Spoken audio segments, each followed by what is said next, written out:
श्री सद्गुरु महाराज की जय। संत सद्गुरु महर्षि में ही परम जी महाराज जी की वाणी। विषय है माया में सुख नहीं है। प्यारे लोगों, ज्ञानियों ने कहा है कि यह संसार ईश्वर की माया है।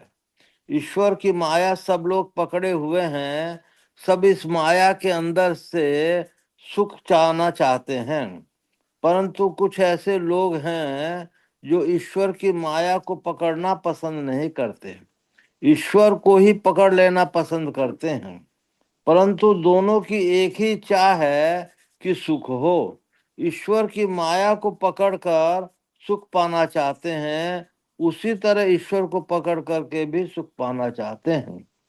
जो माया पकड़ कर सुख पाना चाहते हैं वे नहीं समझते हैं, जो ईश्वर को पकड़ कर सुख पाना चाहते हैं वे समझते हैं। माया उसको कहते हैं जो जिस तरह मालूम हो उसी तरह नहीं रहे, सुखदाई मालूम पड़े लेकिन है दुखदाई। उसको स्थिति मालूम पड़े लेकिन उसकी स्थिति है नहीं। और इसका उपमा देकर रजत सीपिय भांस जिमी यथा भानुकर बारी।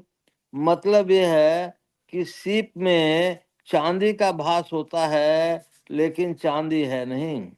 इसी तरह ईश्वर की माया भासमान है, उसकी स्थिति जान पड़ती है परंतु स्थिति है नहीं। केवल भ्रम से ही ऐसा मालूम होता है। धूप को चमका चकमकी से, खासकर रेगिस्तान में बालू पर बड़ी चकमकी होती है। उससे जैसा पानी मालूम पड़ता है, पानी का हिलोर मालूम पड़ता है लेकिन पानी है नहीं। इसी तरह ईश्वर की माया है, मालूम पड़ती है लेकिन है नहीं। इसको जानना चाहते हो तो अंदर घुसो तो पता चलेगा कि इसकी स्थिति नहीं है, स्थिति ईश्वर की है। जो ऐसी चीज है उसको पकड़कर यदि कोई सुखी होना चाहते हैं तो उसको पकड़कर कैसे दुखी हो सकते हैं, सुखी हो सकते हैं। जो ऐसा मालूम पड़ता है कि है लेकिन है नहीं तो उसको सुख कैसा होगा। सुख मालूम पड़ता है लेकिन सुख है नहीं। भोजन करते हैं, स्वाद अच्छा लगा, भूख मालूम हुआ, भोजन करना सुख मालूम हुआ, भोजन करना छोड़ दिया। भोजन की रुचि नहीं है, तब जो सुख भोजन करने के समय होता था सो रहा नहीं। इसी तरह संसार का सुख है, स्वाद सुख के लिए भोजन की ओर लोग लगते हैं और भोग चले जाते हैं। कभी तृप्ति नहीं, सब दिन इच्छा बनी रहती है, तृष्णा बढ़ती जाती है। सुख पाने भोजन के पीछे चले थे लेकिन मिलता दुख है। वह एक मिसाल नहीं है। इसी तरह तलाश करनी चाहिए कि सुख है कि नहीं है। माया के पदार्थों में खोजने पर सुख नहीं है। माया के अतिरिक्त परमात्मा पर या ईश्वर बच जाते हैं। उनकी इस निस्बत जो ख्याल करते हैं वो कहते हैं कि वे सुख स्वरूप हैं, शांति स्वरूप हैं। उस शांति स्वरूप को ही पकड़ा जाए, माया की स्थिति नहीं है, ईश्वर की स्थिति है। क्योंकि संसार में सब पदार्थों पर ख्याल करने पर ऐसा मालूम होता है कि सभी शांत हैं। ईश्वर की माया इन्हीं शांति पदार्थों में बंटकर है। यह बात लोगों को, भोजन करते हैं, स्वाद अच्छा लगा, सुख मालूम हुआ, भोजन करना छोड़ दिया, भोजन की रुचि नहीं है। तब जो सुख भोजन करते समय, ये तो पढ़ दिए थे, माया के पदार्थों में खोजने पर सुख नहीं है। माया के अतिरिक्त परमात्मा या ईश्वर बच जाते हैं। उनके निस्बत जो ख्याल करते हैं तो कहते हैं सुख स्वरूप शांति स्वरूप है। उस शांति स्वरूप को ही पकड़ा जाए, माया का स्थिति नहीं है, ईश्वर की स्थिति है। क्योंकि संसार के सब पदार्थों पर ख्याल करने पर ऐसा मालूम होता है कि सभी शांत हैं। जिह्वा में रस का स्वाद, नासिका में गंध का स्वाद, कान में कड़वा शब्द का कड़वा स्वाद, नेत्र में केवल रूप का स्वाद, ये बंट बंट कर स्वाद मालूम पड़ते हैं। रूप रस देखो तो भी बाकी रह गए जाता है, रूप भी भिन्न है। इसी तरह बाजे गाजे का शब्द है, किसी में तृप्ति नहीं होती, तृष्णा बढ़ती जाती है। ज्ञानी लोग यह देखकर बताते हैं, आगे बढ़ो, परमात्मा की माया ऐसी है। परमात्मा को पाओ तो परमात्मा में जो सुख है उसको पाओगे। परमात्मा में जो नित्यानंद है, परमानंद है, वही आपको भी मिलेगा। परम तृप्ति वह स्वाद कैसा है किसी को पता नहीं। वो स्वाद सबसे लगता है, कभी छूटता नहीं, परंतु यह इंद्रियों के द्वारा योग्य सुख नहीं है, केवल आत्मा के द्वारा ही जानने योग्य है। ईश्वर का दर्शन, ईश्वर की प्रत्यक्षा, ईश्वर में जो आनंद है, सभी आत्मगम्य इंद्रियगम्य नहीं है। यह बात ज्ञानी लोग कहकर समझा देते हैं। इसलिए कहते हैं कि उधर चलो, ईश्वर की माया में लगो नहीं। ईश्वर की प्राप्ति में ऐसी तृप्ति होगी कि दुख का पता नहीं रहेगा। संसार में किधर चलो, दक्षिण पूर्व पश्चिम, संसार में किसी तरफ जाओ, इंद्रिय ज्ञान से ही रहना पड़ेगा। इंद्रिय ज्ञान में कभी तृप्ति होती नहीं। ज्ञानी लोग कहते हैं कि अपने अंदर चलो, अपने अंदर से ही सही, लेकिन जितने अंदर से उससे और अंदर में जाओ। जैसे बाहर संसार विशाल है, उसी तरह अंदर का संसार विशाल है। जागृत में रहते हो, स्वप्न में रहते हो, सुषुप्ति में रहते हो, उसके ऊपर जाओ। तीन अवस्था में सोया रहते हैं। सोने की अवस्था में अपने चीज को नहीं जानना, अपने को नहीं जानता, इसलिए चौथी अवस्था में जाओ, तब पता चलेगा कि ब्रह्मानाद उसका स्वभाव ही है। तृष्णा में छुड़ाकर पूर्ण संतुष्ट बनकर रहता है। ऐसा सुख ईश्वर की खोज में चलते चलते ईश्वर को पाकर होगा। अपना भी ज्ञान नहीं है। सबको प्रत्यक्ष है कि शरीर नाशवान है, शरीर छूटता है, इसको जला देते हैं। हर एक को यह विदित है कि मैं अपने शरीर में हूँ, इसलिए अपने अंदर खोज करो। अपने अंदर रहकर भी आत्म ज्ञान होगा। उसके लिए जो अंदर धंसता है वह जानता है। जगना ऐसा होता है कि तीन अवस्थाओं से ऊपर उठता है। तीन अवस्थाओं से आँख के नीचे भिन्न भिन्न स्थानों में को योगियों ने प्रत्यक्ष कर देखा है और लोगों को बताया है। इसका पता योग के ग्रंथ में है। साधक को ग्रंथ के अनुसार अनुकूल अपने आप होता है। अंदर में जो आंख में ऊपर उठता है वही यथार्थ ज्ञान पाता है। ईश्वर की ओर उठना वह काम नहीं है जो संसार में है। इसमें तो यह काम है कि अपने को फैलाव से सिमटाव में लाओ। यही चित्त वृत्ति का निरोध है। यह ईश्वर का यह काम है कि अपने को फैलाव से सिमटाव में लाओ। ये चित्त वृत्ति का निरोध है। इतना समेटो कि फिर उससे अधिक सिमटाव नहीं हो। इतना सिमटाव कि एक बिंदुता आ जाए, इसका बड़ी महिमा है। यह तीन अवस्थाओं से ऊपर ले जाता है। सिमटी चीज ऊपर जाती है और फैली चीज नीचे जाती है। इसलिए चित्त वृत्ति का निरोध करते हैं। पहले जप करते हैं, फिर रूप का ध्यान करते हैं। अच्छे गुरु के ज्ञान से एक बिंदुता प्राप्त करने का यत्न करते हैं, तब पूर्ण सिमटाव होता है। एक बिंदुता होने पर वह जागता है। परमात्म गुरु अपने अंदर हैं, तब अपने निकट और क्या होगा। तीन अवस्था में रहकर कितना भी ज्ञान बग जाओगे, कितना भी ज्ञान पढ़ लोगे, प्रत्यक्षता नहीं होगी। चौथी अवस्था में जाओ, इसी को कबीर साहब ने कहा है, जगो परमात्मा प्रत्यक्ष होंगे। इसमें बात है कि कब घास तल ले ठिकाना नहीं। इसलिए शीघ्र सतगुरु की खोज करके अपने चरण में लगो, ध्यान करो। माया की जोर से छुटाव होगा। पूर्णता की ओर चलकर पूर्णता में पहुंचकर पूर्ण पाओगे। यह पूर्णता क्या है? परमात्मा चाहिए। सदगुरु सत्संग सद्ज्ञान जो जानते हैं, सद्भाव की युक्ति जानते हैं, अपने साधन करते हैं, औरों को अपने लगते हैं, ऐसे को सदगुरु कहते हैं। ऐसे की शरण में जाओ, साधन करो। साधन ऐसा कठिन नहीं कि लोग नहीं कर सकें, सरल काम है। ख्याल लगाना सभी से होगा। कैसे ख्याल लगावें? गुरु से जानो। संयमी होकर रहो। जो संयमी होकर रहते हैं वे संसार में भी सुखी रहते हैं और ईश्वर की ओर बढ़ते बढ़ते सुखी होते हैं। ईश्वर को पाकर परम सुख हो जाता है, फिर संसार का कोई इच्छा नहीं रह जाती। चाहिए ऐसा सत्संग किया जाए। संयमित होकर रहना तप है। इसके लिए क्या करना होगा? पहली बात है झूठ को छोड़ देना, इसी तरह पंच पापों को छोड़ देना। इस सिलसिले में निरामिष भोजी बनो। यह देश तो ऐसा है कि निरामिष भोजी होकर रहना सरल है। संसार में ऐसा भी देश है जहाँ निरामिष होकर रहना कठिन है। आमिष के पार्श्विक गुण हो रहते हैं।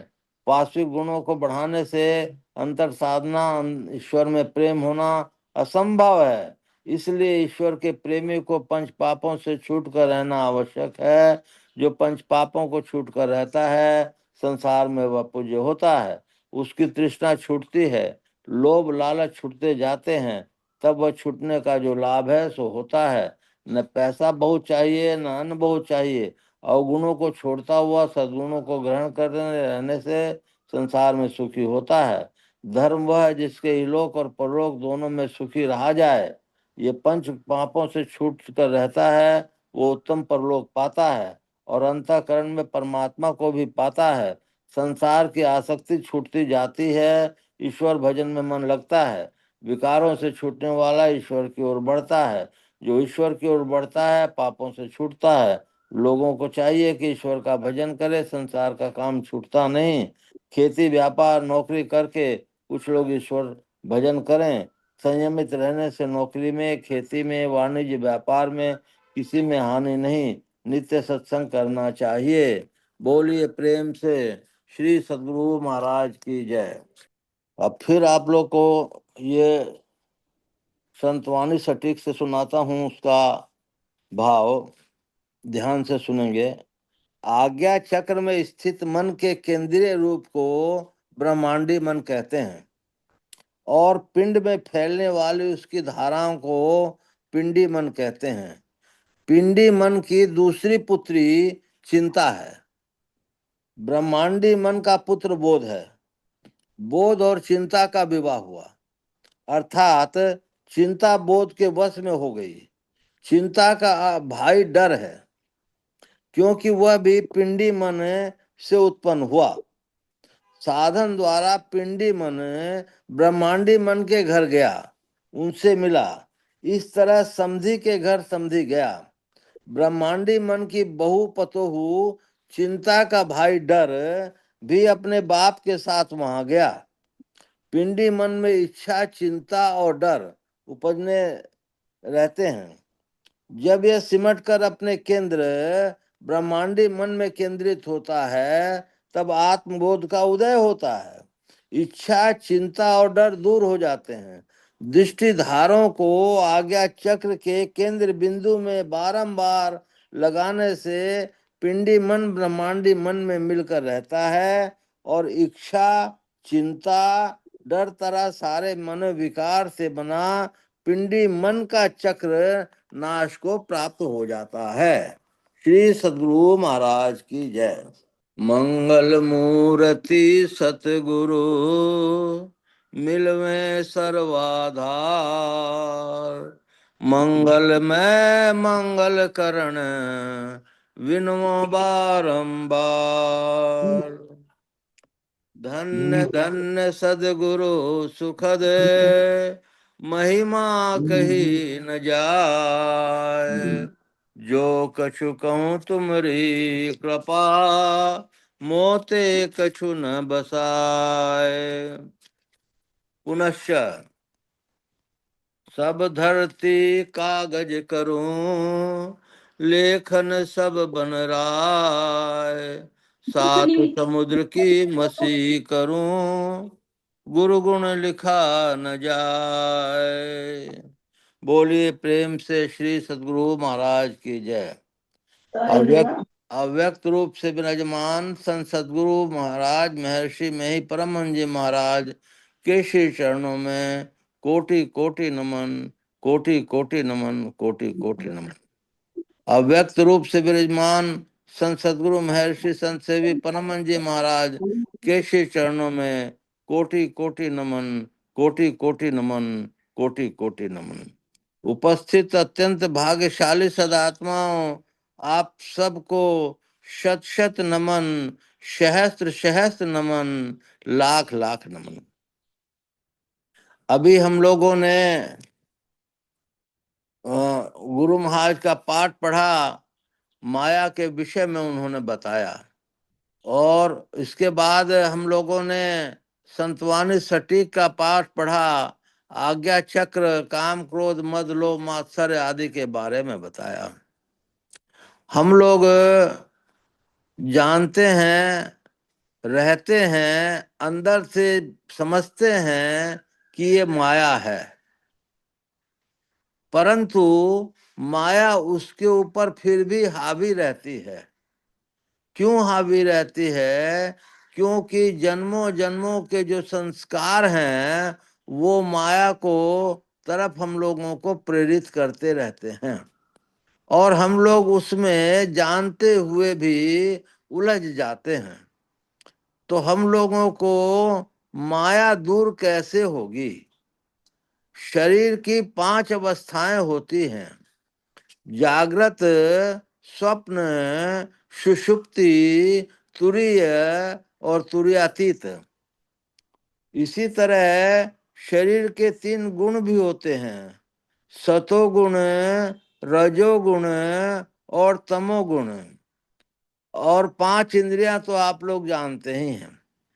हम लोगों को जितना जितना प्रभु में प्रेम रहेगा, सत्संग के प्रति झुकाव रहेगा, जिसकी जो अध्यात्म में 4 स्थितियों में मानव जप, मानव ध्यान, दृष्टि साधन और सूरज शब्द योग में जिस जिस किसका जिसमें भी जितना जहां तक है उसमें उतना ही झुकाव रहेगा, उतना ही वो माया से दूर होता चला जाएगा। गुरु महाराज ने कहा था कि संसार तो लिफाफा है, वो तो तुमको मुफ्त में मिलेगा। रुपया, पैसा, धन दौलत, मान प्रतिष्ठा सब मुफ्त में मिल जाएगी, परंतु ईश्वर का भजन करने से ही वो होगा। इसके उदाहरण स्वामी विवेकानंद जी हैं, इसके उदाहरण और भी हजारों और भी बहुत लोग हैं। तो हम लोगों को क्या करना है कि ईश्वर भजन करके हम लोगों को ध्यान योग से पिंडी मन को ब्रह्मांडी मन में ले जाएं, और हम लोग एक बिंदु ता दूरबीन हो, दूरबीन क्या करे, एक बिंदु पे अपने को ठहरा लें। हम लोगों को माया से मने हम भी या कोई भी पल्ला नहीं झाड़ पाता है। क्यों नहीं झाड़ पाता है? कि इसको जो है उसका रस बढ़िया से नहीं लगा है। किसका रस नहीं लगा है? मायापति का रस नहीं लगा है। मायापति का जो रस लग जाएगा तो उसके लिए माया कुछ है ही, रहे ही नहीं, रहेगी नहीं। हम लोगों को अपने हर एक चीज को नाप तोल करके व्यवहार में लाना चाहिए। हम लोग को एक 24 घंटे में 21,600 सांस हम लोग लेते हैं एक स्वस्थ शरीर में। उसमें एक सांस भी बर्बाद नहीं करना चाहिए किसी भी फालतू बात में। संसार तो अपनी रीति से चलता रहेगा, लोग अपनी रीति से आपको समझाते करते रहेंगे, लेकिन आप अपना बहुमूल्य समय जो मनुष्य देह मिली है, एक तो परम प्रभु सर्वेश्वर की अनुकंपा से हम सब लोग को जो इस चैनल को सुन रहे हैं मनुष्य देह मिली है। मनुष्य देह परम प्रभु कृपा, बहुत कृपा करके दी है। उसके बाद कृपा उन्होंने की है कि सच्चा गुरु मिला है।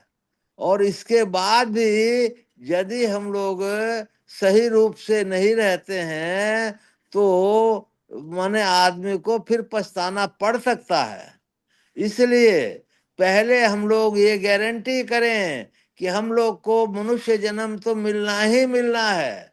इसके लिए आहार, विहार, विचार, सोना, उठना, बैठना, जिह्वा को कंट्रोल करना, बातों को करना, किसी के अंदर की बुराई को न देखना, केवल भलाई के तरफ देखना और अपने खान पान को सात्विक रखना, अपने पसीने की कमाई का खाना और किसी तरह से अशुद्ध नहीं खाना, खाना का तरीका जानना, बहुत कमती खाना, चबा चबा कर करके खाना। इसके बाद जो है आप जो है पंच पापों से एकदम दूर हो जाना।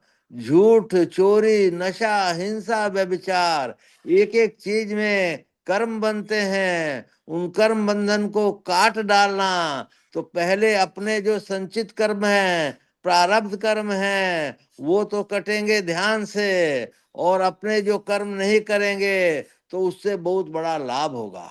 उससे बहुत बड़ा लाभ क्यों होगा कि वो कर्म आप नहीं करेंगे तो आप ध्यान योग में बैठेंगे। ध्यान योग में बैठेंगे जब निर्विषय मन होगा तो कर्म कटेंगे बहुत ज्यादा। जब निर्विषय मन नहीं होगा, आज्ञा चक्र पे भी अगर आपका खिंचाव होगा तो भी कर्म कुछ न कुछ कटेंगे, ऐसा समझ में आता है। इसलिए कर्म की गति टारे न टरे, कर्म की गति टारने से नहीं टरेगी। इसलिए हम लोगों को कर्म मंडल को पार करेंगे तभी हम लोग परम सुख पा सकते हैं। कर्म मंडल को पार करने के लिए हम लोग को बहुत ज्यादा मेहनत करनी पड़ेगी। कर्म मंडल को पार करने के लिए इतनी मेहनत करनी पड़ेगी कि जगत पीठ दे भाग रही, जगत को एकदम पीठ दे दीजिए, जगत में रहिए लेकिन जगत के माया में मत उलझिए। जगत में रहिए और जगत को पीठ दे दीजिए और परम प्रभु सर्वेश्वर का नाम जपते रहिए। जैसे कोई व्यापारी अपने व्यापार के लिए रात को 10 बजे तक भी दुकान खोल करके बैठा रहता है, इसी तरह से जो सत्संगी उपस्थित हैं उनको भी त्रिकाल संध्या और 3 दफे ध्यान भजन करना चाहिए। यदि ऐसा करते हैं तो आपकी बहुत सी चीजें स्वाभाविक रूप से एकत्रित हो जाएंगी। क्या एकत्रित हो जाएंगी? आपका सोना ठीक हो जाएगा, आपका जागना समय पर हो जाएगा, आपका भोजन समय पर हो जाएगा, आपका ध्यान समय पर हो जाएगा, आपका फालतू बात करने का समय नहीं रहेगा। इस तरह की चीजें जो हैं होने से आपके कर्म जो हैं ज्यादा नहीं बनेंगे, कर्म बहुत कमती बनेंगे। तो ये भी एक गेन है, ये गेन को भी मत छोड़िए। इसके बाद जो है आप आइए कि हमको जो है कैसे मनुष्य शरीर कम से कम मिलेगा, इसका दृढ़ निश्चय कीजिए। प्रत्येक दिन मैं ये बात बोलता हूँ, लेकिन इस बात में बहुत बड़ा रहस्य है। रहस्य ये है कि नर समान नहीं कौनक देही, मैंने ऐसा जो है कहा है। तो नर्तन दुर्लभ देव को सब कोई कहे पुकार, सब कोई कहे पुकार, देव दे ही नहीं पावे, ऐसे मूर्ख लोग स्वर्ग की आस लगावे। पुण्य छीन होता ही स्वर्ग से नरक में जावे, तुलसी सतमत तत् कहे स्वर्ग पर करे खखार, नर्तन दुर्लभ देव को सब कोई कहत पुकार। तो हम लोगों को नर्तन की तो मिनिमम आवश्यकता है। अब हम लोगों ने संतवानी सटीक पढ़ी, आज्ञा चक्र पे अपना डेरा डालो और तो बोध मने मन, मन जो है बोध चिंता को ब्याही, नहीं चिंता बोध को ब्याही। तो इसका मतलब है जो पिंडी मन है, जो मन है उसके दो भाग हैं, एक पिंडी मन, एक ब्रह्मांडी मन। तो अपने मन को ज्यादातर ब्रह्मांडी मन बनाने की चेष्टा कीजिए। उससे क्या लाभ होगा कि डर, क्रोध, काम, ये जो विकार हैं ये आपके नजदीक नहीं आएंगे। और यदि आप तुरीय अवस्था में पहुंच जाते हैं तो संत महात्मा लोग कहते हैं कि ये विकार आएंगे ही नहीं जितने समय तक आप तुरीय अवस्था में रहें। आप चाह कर करके भी आपके पास कोई विकार नहीं आएगा। तो हम लोगों को ये ध्यान रखना चाहिए कि किस तरह से हम लोग तुरीय अवस्था में पहुंच सकते हैं। तुरीय अवस्था में पहुंचने से आप चाह कर करके भी अपना समय बर्बाद नहीं कर सकते हैं। आप कितना भी चेष्टा कर लीजिए, आपका समय का सदुपयोग ही होगा। और गुरु महाराज ने कहा है, ये पैसा, यश, प्रतिष्ठा, ये तो लिफाफे की तरह है जो आपको अपने आप मिलता चला जाएगा। हम लोगों को चाहिए कि कम से कम तुरीय अवस्था में पहुंच जाएं। कहना बहुत आसान है, करना बहुत कठिन है।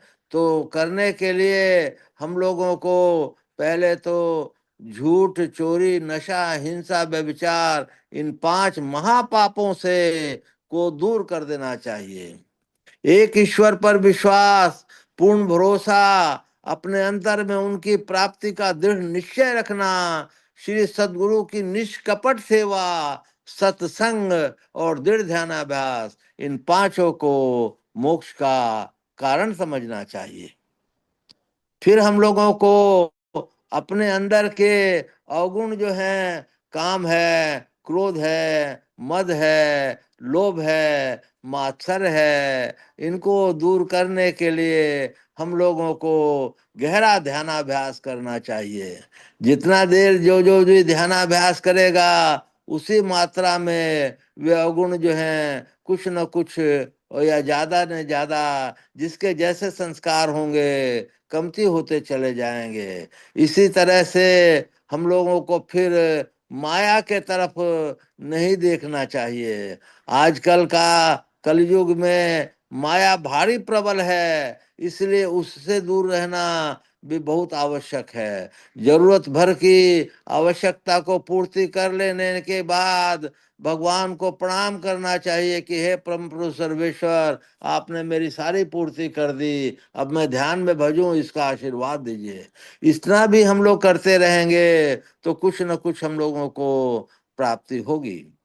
हम लोग सहस्त्र दल कमल में जाते हैं तो वहां पर रात्रि का प्रकाश दिखाई पड़ता है, जिसमें चांद, तारे वगैरह सारे कुछ नजर आते हैं। ये जो है हम लोगों का माने सहस्त्र दल कमल है, और यहीं से जीव को दुनिया में वापस लौटाया जाता है। उसके कर्मानुसार लोगों को शुभ या शुभ जो भी कर्म है उनको भेजा जाता है। इसके बाद हम लोग जो हैं त्रिकुटी में जाते हैं, जहाँ सूर्य के दर्शन होते हैं। सूर्य के दर्शन होते हैं, वहाँ पर हम लोगों को सारी विद्याएं अपने आप जो हैं आ जाती हैं, ऐसा सत्संग योग में लिखा है। और उसके बाद जो है हम लोग जब हो जाता है तो उनके पूर्ण दर्शन हो जाते हैं, तो सारी विद्याएं आ जाती हैं। और उसके बाद जब अनहद नाद में जाते हैं तो कर्म मंडल नाश को प्राप्त हो जाता है। कर्म मंडल नाश को प्राप्त होने का बहुत बड़ा गुण है। और इसके बाद हम लोग अनाहत नाथ को जाते हैं। ये जो है 4 सीढ़ियां हैं, रोज हम बोलते हैं, लेकिन सुनते सुनते, करते करते कुछ न कुछ गति पर पहुंचेंगे। तो मैं बोल रहा था कि जागृत, स्वप्न, सुषुप्ति, तुरीय, तुरीय और तुरीय अवस्था में पहुंच जाने की बहुत बड़ी महत्ता है। क्योंकि एक तो आपको एक बिंदुता प्राप्त हुए बिना तुरीय में नहीं जा सकते हैं, और एक बिंदुता के आगे बढ़ने से आप तुरीय में जाते हैं, ऐसा साधु महात्मा संत लोग बतलाते हैं। उस तुरीय में जाने के बाद आपको जो सुख मिलता है वो माने, मैं तो सुनता हूँ लोगों से कि बहुत बड़ा भारी सुख मिलता है। इसलिए उस त्रिकुटी में पहुंचने का प्रयत्न करना चाहिए। संसार में जीवन जीने के लिए संसारिक कार्य भी आवश्यक हैं, परंतु संसारिक कार्य करते रहते हुए भी आप मन में अगर जाप करते रहते हैं तो आप बहुत भाग्यशाली जीव हैं। और ये करते रहना कोई बहुत ज्यादा कठिन नहीं है। आप संसार का भी काम कीजिए और अपना जाप भी अंदर अंदर करते रहिए। और संसारिक के लिए बने जप दान भी खूब करते रहिए। जप दान ऐसा कीजिए कि किसी को पता न चले। उस पता न चलने के अंदर भेद क्या है कि दिखावे का जप दान तो आपको स्वर्ग में ले जाता है, और बेदिखावे का जलदान दाहिने हाथ से दीजिए, बाएं को भी पता न चले, मतलब किसी को प्रतिष्ठा के लिए न करे, तो वो आपको मोक्ष के रास्ते पर ले जाता है। अब विचार आपको हमको करना है कि किस रास्ते पर हम लोगों को चलना है। हम लोगों को गुरु महाराज ने जो रास्ता बताया है वो मोक्ष का रास्ता बताया है, इसलिए मोक्ष का रास्ते पर ही चलना हम लोगों का धर्म और कर्तव्य बनता है। इसके लिए हम लोगों को संघर्ष करना चाहिए, अपने शरीर को संभालना चाहिए, अपने ज्ञानेंद्रिय और कर्मेंद्रियों को बुरी तरह कंट्रोल करना चाहिए, और इसके बाद अंतःकरण की इंद्रियां भी हमारे कंट्रोल में हो, ऐसा हमारे लोग को मन सोचते रहना चाहिए। धीरे धीरे उसमें भी प्रेरणा मिलेगी, गुरु महाराज कृपा करेंगे, आपका ध्यान बनेगा। ध्यान बनेगा तो इंद्रिया अपने आप कंट्रोल में हो जाएगी। और फिर हम लोगों को एक काम रह जाता है, जन्मों जन्मों का जब से पृथ्वी हुई है तब से हम इस संसार में हैं। हमारे को मनुष्य योनि के अलावा सब भोग योनि है, मनुष्य योनि कर्म योनि है। जितने कर्म हमारे बने हुए होंगे, जितने जन्म हम लोगों ने कभी मनुष्य के लिए होंगे, आज तक वो कर्म जो है माने संचित कर्म कहलाते हैं, और उसी में से प्रारब्ध बनता है। उन कर्मों को नाश करते हुए तब हमें आगे बढ़ना है। जिसके जितने ज्यादा कर्म हैं उसको उतनी ज्यादा साबुन लगानी पड़ेगी और मैल साफ करना पड़ेगा। अपने मन रूपी चादर को धो लीजिए, मन रूपी चादर को धो लीजिए। यही मनुष्य का जन्म की श्रेष्ठता का एग्जाम्पल है। हर एक समय ये मौज आपको नहीं मिल सकती है। मनुष्य जन्म अति दुर्लभ है। आप पूरे संसार को जीत लीजिए, पूरे ब्रह्मांड को जीत लीजिए, मनुष्य जन्म दुर्लभ है, दुर्लभ है। ये तो परम प्रभु सर्वेश्वर की असीम अनुकंपा से मिला है, और इसमें जो भजन करना है कर लीजिए, कर लीजिए, कर लीजिए। अब बार बार नहीं पाई हो मानुष जन्म की मौज। ये तो गुरु कृपा से हम लोग को आगे मिल सकता है, प्रभु कृपा से आगे से मिल सकता है। जो भगवान गुरु महाराज ने कहा है, जो कुछ मांगना है ईश्वर से मांगो। तो एक ईश्वर से हम लोग को मांगना है, और अपने जन्म को सफल बनाने का प्रयत्न करना है। किसी के अवगुणों को भूल करके भी नहीं देखना है, उसके अंदर गुणों को देखते रहिए, और झूठ चोरी नशा हिंसा व्यभिचार से बचते रहिए, और तीन गुणों में सतोगुण में ज्यादा बरतते रहिए, तो आपको जल्दी साधना की गति में ऊंचा ले जाएगा। तमोगुण और रजोगुण में बरतते रहिएगा तो वो देर करेगा। बोलिए प्रेम से श्री सद्गुरु महाराज की जय।